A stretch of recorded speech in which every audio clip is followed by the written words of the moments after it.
number of people who lost their lives in the wake of Hurricane Helene is rising. It has now surpassed 160. Neighborhoods from Florida up to the Carolinas are still reeling, with many still in the dark and running low on supplies.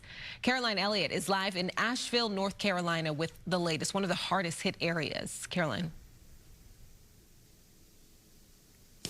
Good morning, Brooke, Bob. Of course, we know that this area was hit especially hard, and now the death toll has continued to climb, now at 160, making Hurricane Helene the second deadliest hurricane to hit this area, or the U.S. rather, we should say, in the last half century.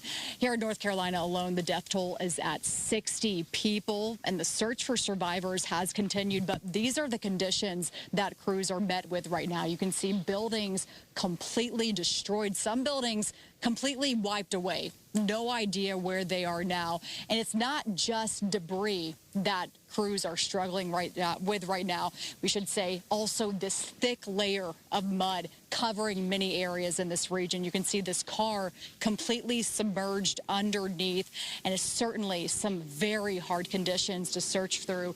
We do know that still is the #1 priority, but this could take some time.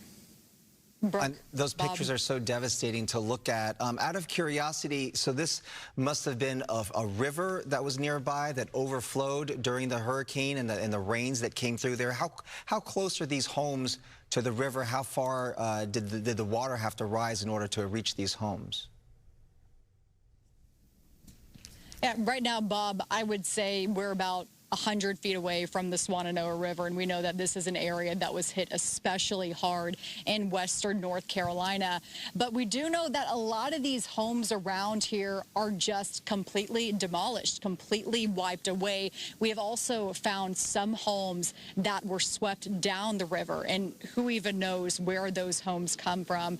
We were told by law enforcement here on the ground that there was a home that's sitting on top of the bridge right now, completely destroyed. Thankfully, that family was able to evacuate and is okay, but that could have been a completely different story here. You just really Bob, feel for all of these, Brooke. the families that lost their homes, lost their lives, and it's so devastating.